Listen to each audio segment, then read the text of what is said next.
This is the story of Spartacus, the slave and gladiator, who rebelled against the might of Rome. The institution of slavery was a pernicious constant in the history of the Roman Empire. A product of the state's territorial, militaristic expansion, it also underpinned the empire's economy.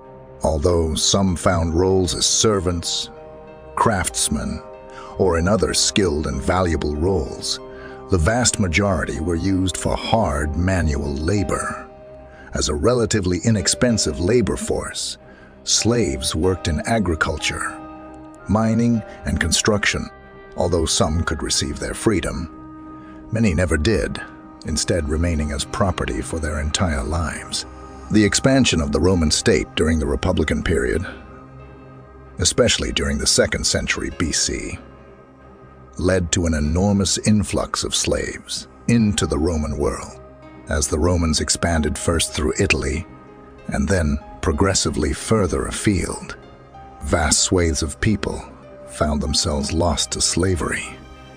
Now property, they were a part of the Roman Empire that robbed them of their agency. It is not surprising, therefore, that this period was marked by a series of slave rebellions, known as the Servile Wars. There were 3 in total. The last of these is perhaps the most well-known. This is thanks to Spartacus, the gladiator who challenged the might of Rome in the 3rd Servile War. Spartacus, the man who would lead the challenge to Roman authority in the 3rd Servile War, was likely of Thracian descent. In antiquity, the Thracians were a group of people who inhabited large swathes of Eastern and Southeastern Europe. Their territory mainly encompassed the Balkans and parts of Asia Minor. Because they existed beyond the borders of traditional Greco-Roman civilization, they were often viewed in a negative light as fearsome warriors, but culturally barbarous. A Thracian king, Rhesus, had even come to Troy's aid during the siege, narrated in Homer's Iliad, belying their apparent civility.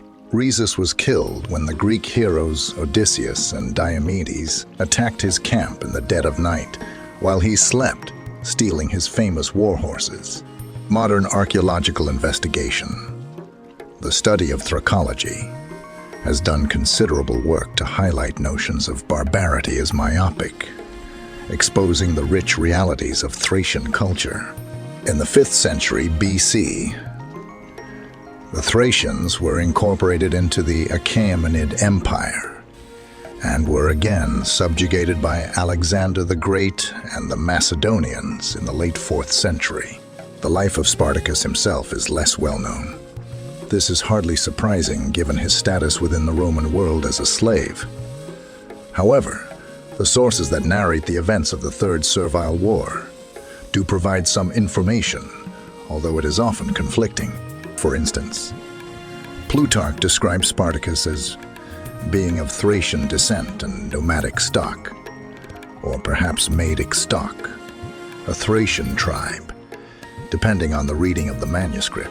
He is, however, quick to point out that this man, who would cause the Romans such trouble, was sagacious, courageous, and much closer in stereotypical character and temperament to a Hellen than a Thracian. The historian Florus claims Spartacus was a former Roman soldier who had deserted and became enslaved, a story similar to that told by Appian in his civil wars. The life of a gladiator. Gladiators were the great entertainers of the Roman Empire.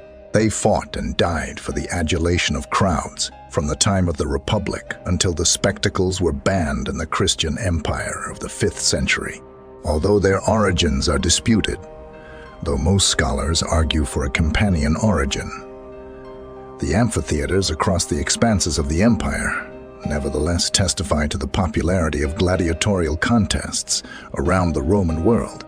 The largest amphitheater was the Flavian Amphitheater, better known as the Colosseum, built in Rome by Emperor Vespasian. Despite the popularity of these spectacles, the gladiators themselves were often from the lowest social orders, very often either slaves or criminals condemned to death. This is partly why the Roman aristocracy found Emperor Commodus masquerading as a gladiator to be so offensive. The earliest gladiators were named after the enemies of the nascent Roman state and included the Samnite, the Gaul, later renamed Mirmillo, and the Thracian. Whatever his exact origins, Spartacus was known to have been captured by the legions. As a slave, he became a gladiator and was trained at a ludus, a training school for gladiators, near Capua, owned by Lentulus Batiatus. This city is today famous for the remains of its amphitheater, the second largest after Rome's Colosseum. Interestingly, it appears Spartacus's origins counted for little, and the Thracian became a Mirmillo. The plotting of Spartacus and his fellow gladiators began in 73 BC. In all, about 70 slaves were involved in the scheme at Capua, fighting their way out of the ludus and defeating a number of soldiers sent after them. They were quick to plunder supplies and recruit followers in the nearby area, retiring to a more readily defended spot on the slopes of Mount Vesuvius. The gladiators and other slaves nominated Spartacus as their leader. The Third Servile War had begun. The Third Servile War and Spartacus' bloody revenge. Later in 73 BC, the Romans dispatched Gaius Claudius Glaber, a praetor, to tackle Spartacus and his rebels. With a force of around 3,000 men, Glaber's hastily assembled militia besieged the rebels on Vesuvius. They had not counted on the ingenuity of Spartacus and the others. However, they were able to rappel down a cliff on Vesuvius and outflank Glaber. The Romans were routed. Momentum appears to have been behind Spartacus and his allies by this point. They soon defeated the second Roman force sent after them. Led by the praetor Publius Varinius, and the rebels' ranks soon began to swell with recruits. The Roman nadir came in 72 BC. Alarmed by previous defeats, the Senate dispatched 2 consular legions to tackle the rebels. The commanders, Lucius Gellius and Nucius Gellius and Nucius Cornelius Lentulus Claudianus, were initially successful. Some 30,000 rebels, led by Crixus, one of Spartacus' lieutenants, were slaughtered near Mount Garganus. At this point, the main historical narratives for these events, from Appian and Plutarch, begin to differ significantly, with the former being much more dramatic. Appian narrates Spartacus's bloody revenge for Crixus's death, with the execution of 300 Roman soldiers having defeated Lentulus' forces. Then, moving north, Spartacus engaged the consuls again at the Battle of Picenum, emerging victorious. Legacy and legend. The afterlives of Spartacus. Ultimately, classicists are unlikely to ever know for certain what Spartacus would have achieved had the Third Servile War turned out differently. It seems unlikely that the Thracian had any far-reaching ambitions for reforming Roman society, or indeed in ending slavery as a pillar of ancient society.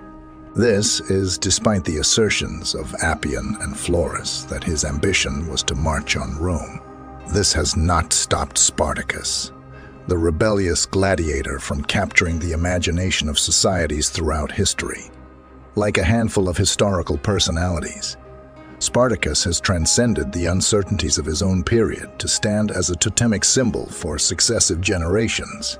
For many readers, the name Spartacus likely conjures up images of Kirk Douglas in the Stanley Kubrick Hollywood epic, based on Howard Fast's novel Spartacus, written in 1960.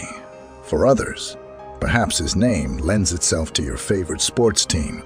Many football teams from Eastern Europe have adopted the rebels' name for their clubs, including Spartak Moscow. In Russia, many of the sports clubs that have adopted Spartacus's name are found in Eastern Europe, because for the former Soviet Union, the rebellious gladiator had a particular appeal. For many modern societies, Spartacus has become an archetypal rebel against socio-political oppression. Here, the malleability of Spartacus is clear again. For the communists of Europe in the 20th century, he was a great inspiration, notably lending his name to the Spartacists.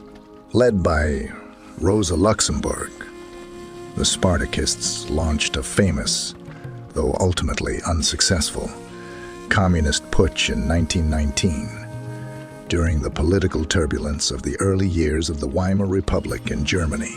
However, it was not just among Europeans that Spartacus found an afterlife. Toussaint Louverture, the leader of the slave revolt that presaged Haitian independence from France in the early 19th century, was called, among other nicknames, the Black Spartacus. This modern Spartacus, however, unlike his ancient counterpart, really did help to defeat an empire, as Haiti won victory from France in 1804. Who then was Spartacus? The Thracian prisoner turned rebellious gladiator remains an enigmatic figure in the historical record. The Third Servile War rattled Rome, but it was just the latest in a long line of social and political violence that erupted with greater regularity as the competitiveness of the Republic continued to escalate in the 1st century BC. The better question to ask then, as historians, is who has Spartacus been, and who might he be next?